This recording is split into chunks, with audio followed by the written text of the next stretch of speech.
Hi, everybody. Thank you for coming. Good to see you again. I wanted to keep this a fairly, I think, open conversation. So I'm going to give some pretty open questions and let you talk about what that looks like at El Diario and Tortoise. I think the first question, I'd like for you to each introduce your organization a little bit and say what membership looks like at your organization. What does it mean to be a member of El Diario and to be a member of Tortoise? Okay, great. Thanks for being here, and thanks, Ariel, for organizing this really interesting talk.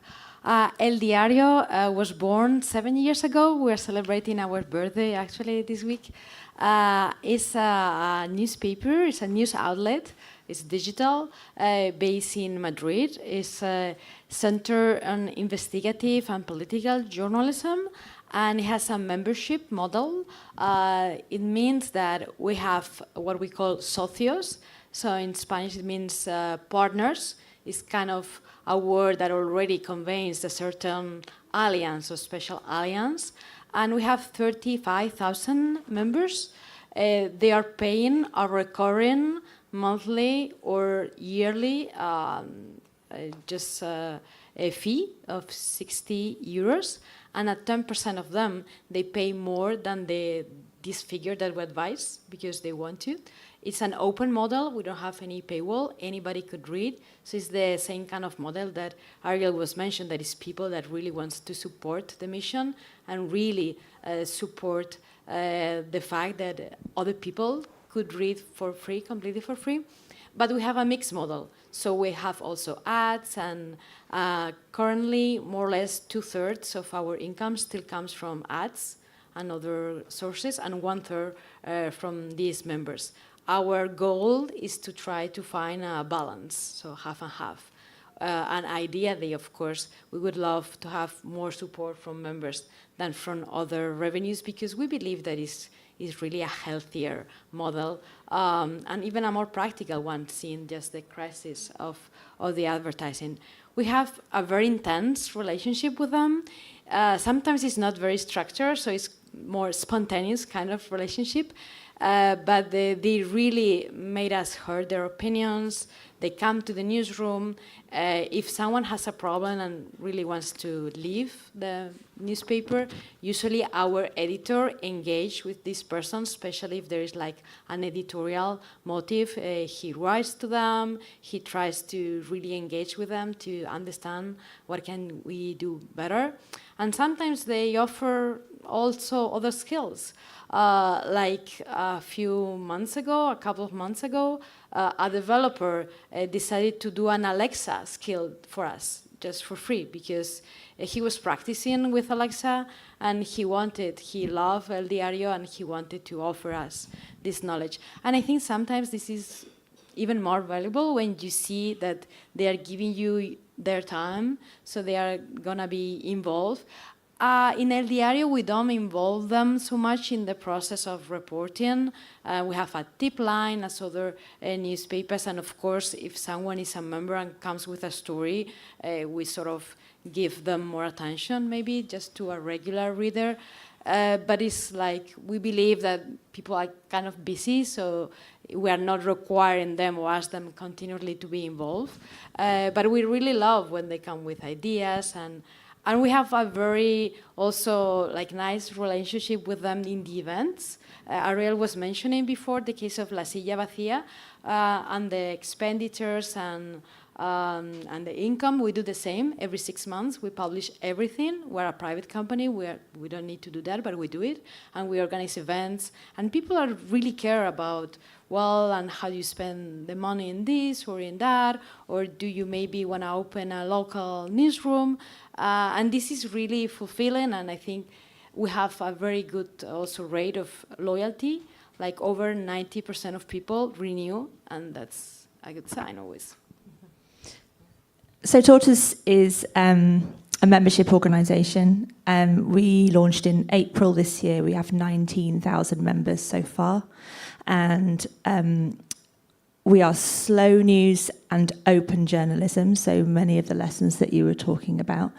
And what membership means at Tortoise, I think the killer application is that our news conferences are open to members. So members join the journalist team, and most of our stories that appear in the app and indeed in our quarterly print, we have a print edition, yay, are member-led. So it's not that members just respond to and comment on and feedback on the stories, but the stories are actively sourced, shaped, contributed to and created with our award-winning journalists team. So that's what membership means at Tortoise, I think. Thank you. And what are some of the greatest opportunities that you've seen in your organization? You spoke already a little bit about the ways that people contribute, but what are some other ways that membership has changed the way you operate for the better? And what are some of the challenges that introducing membership has brought to your organizations? There's a really specific one. You talked about the cause, and that when people join a membership organization, they're supporting a cause and they believe that they're fixing something that is broken. And that was very true. We crowdfunded on Kickstarter the launch of Tortoise's biggest journalism project Kickstarter's ever seen a year ago, actually almost exactly. And that was the reason why our big first wave of supporters, backers, pledged to us. News has become noise, too many newsrooms chasing the news and missing the story, that kind of language that we've seen from the correspondent and others. What we learned as we got into meeting the members face-to-face, in person and personal is a big watchword that we use all the time at Tortoise, is that it wasn't really enough just to recruit as many members as possible. We needed, in order for our mission to work, to fix the news, we needed the most diverse newsroom that the world has seen. And so we needed to adjust our pricing and membership funding model about 6 to 8 weeks in. That doesn't mean that the price that a member pays to join is any different than it was at launch. It's not. What it means is that the way we fund and distribute memberships has changed. And the launch of the Tortoise Network is an innovative new funding initiative whereby corporate partners, we're ad-free as well, but we do have corporate partners.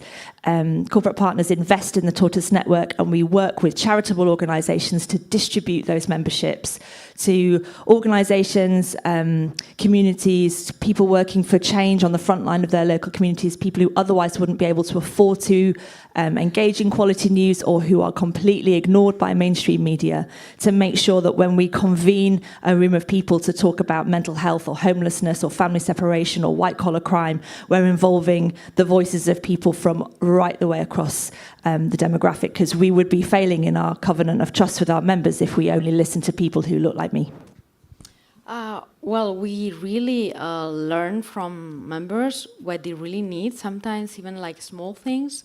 They love to report typos and like small mistakes. So we develop actually a tool to, in every article, report a typo very easily, so the reporter could be just alerted and just fix it, and then the member or the reader would receive the report that this was fixed. So it's a small thing, but actually it's working, and people feel like really satisfied when they find something wrong, and even a tiny thing, and we fix it. And also we're very like always listening to them to try to better their experience in different ways. For instance, one point of challenge is the comment section, I think, for every newspaper. So try to have like a more civilized conversation is something that they are really concerned, because at the moment they have like a privilege, but still like readers who are not members could comment. And sometimes the discussions are not very constructive. So we're trying to fix that. We're really thinking about it because we see that it's a big concern for people. They don't want to see bad conversation in their paper. And as for challenges, I guess that the main challenge when you are a mid-sized organization or a small organization is that usually your members are quite homogeneous, unless you are, I don't know, the New York Times and you have 4 million subscribers or 4 million members that are maybe different. When you have 35,000 like us and this kind of size, usually you have people who are similar in age, socioeconomic status, even gender. There's still like, and there's no parity, clearly. There are more men than women. So you have to pay attention to that, because that's not the general population, that's not the only audience that you want to serve. You obviously have to also make an effort to reach more people from the diverse backgrounds to become members.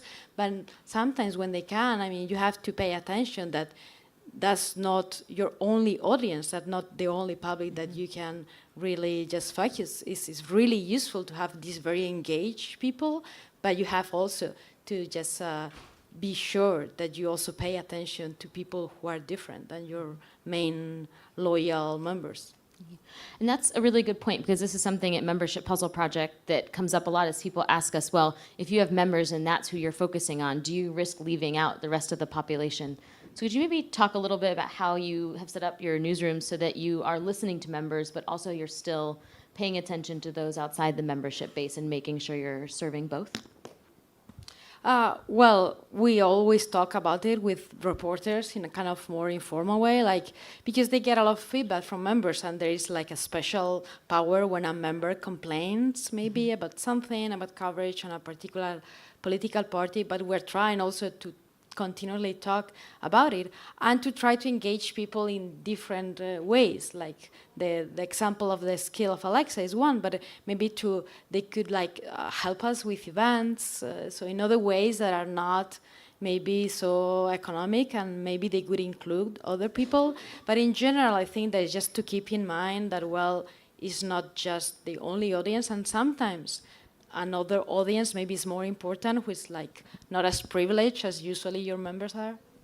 We're just obsessed with members. We want the members to be representative of everybody, as I just explained. So we don't worry too much about leaving people out who aren't members, because within the membership, everybody is well represented, or we're working hard to make sure that that's the case. But I think we do talk less about reach and much more about impact. And at Tortoise, the impact comes from within the member base. So there is no paywall at Tortoise either, but all of the journalism is designed to be shared by members. So you can find Tortoise stories on social media, or a friend of yours who's a member might send it to you. Everything is completely shareable, but you do have to log in to get to it. So if it's one of us or a member, that's where the power of the impact comes from. So we worry less about things that traditional newsrooms have talked about, reach and scale and just tweet everything. It's less about that and more about the context and the sharing from within the members. So it's impact really more for us. Great. Do we have time for audience questions? We have time for audience question, but it would be one question. So if somebody wants to ask a question, otherwise, Ariel, you will have the privilege to ask the last question. There must be a question for them in the room. No? No questions? Okay. They were taken by surprise. Okay. Well, I guess I have one more question then. What do you feel are some of the biggest misconceptions around membership that maybe are brought to you, and how do you answer to that pushback about membership as the model for news going forward?